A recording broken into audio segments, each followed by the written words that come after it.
Well, hello, good people. Mark Holmes here, and as always, I want to thank you all for watching, commenting, subscribing, and being part of the Jobu Sports Report, as well as my day job and cooking and tailgating with Jobu.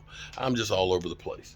So we are here at the Red Brick House. We're actually in what is the kitchen right now, and I've just got finished taking my stuff and putting it in for my building permit. Oh my God, it's finally taken a step here and getting a little bit further along with what we're doing. So, my thoughts on this is the first thing I want to do is actually get this place in here. I'm standing in the kitchen, and this part of the house has got a lot of disrepair in it. Unfortunately, the roof here leaked and came down. Now, what I think happened is this is the original red brick structure. You can see the bricks and things in here. They're still pristine up here over the roof.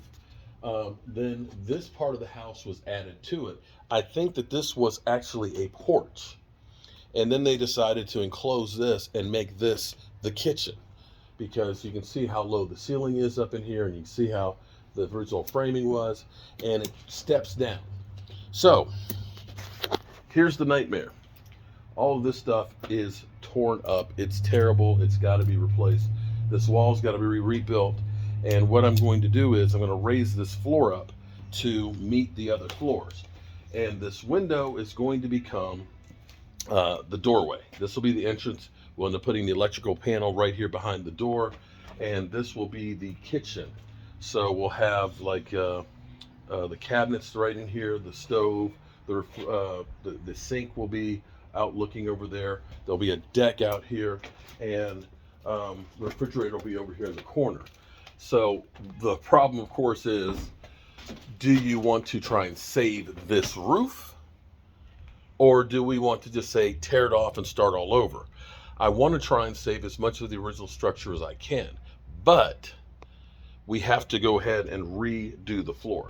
Now my thinking is we have the original piece of wood down here, and actually let me flip. We've actually been over here, and I'm trying to be real careful. You can actually see down here the main beam that the house is actually resting on there with the bricks and all that.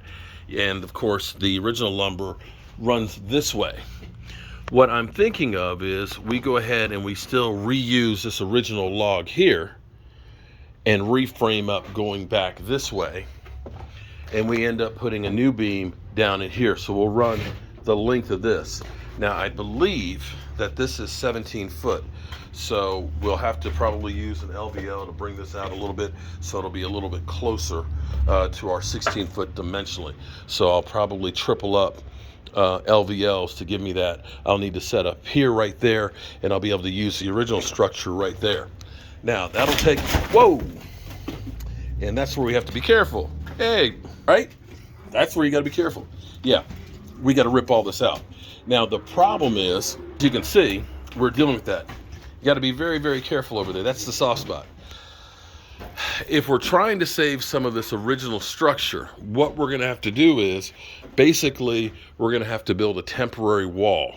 We'll end up running 2x4s tripled up underneath each of these, and have a pillar down on the bottom to support the weight. So that way we can actually take out the wall and reframe it. It's where you got to be careful when you're dealing with an old house. You cool? You all right? Okay, yeah, that's where I was kind of walking on. See, to make sure you're walking right on the rafters, or we just come out this way. And so we have this old cabinet that's in here. We might try and see if we can save it.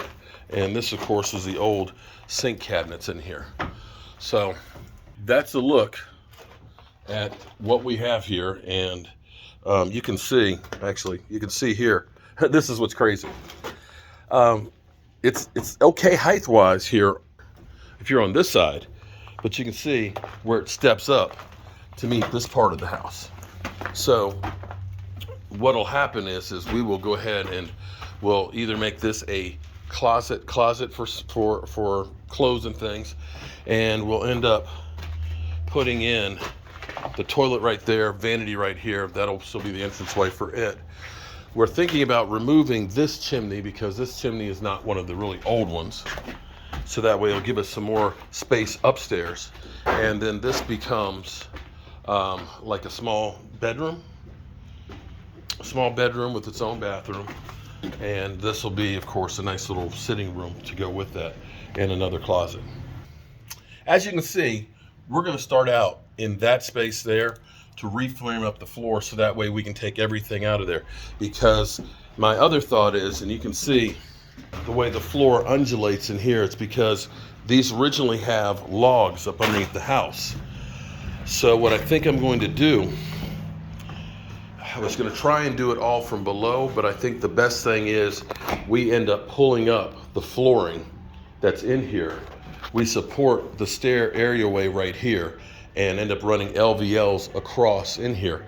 If we do that, we can actually get here and do our new framing and drop it in, because the way this, they made pockets for the framing members to go into it. So the brick goes all the way up, and it's the same thing above here. So that's what we have. Mike, you okay? All right, cool beans. So hopefully the next time we come back, we'll be picking up our building permit. And the good thing is there's a lot of lumber here, 2x4s at least, that I've had for quite a while. And that is good as gold. I'm Mark Holmes, and well, this is my old house. And I'll see you guys a little bit later. Peace.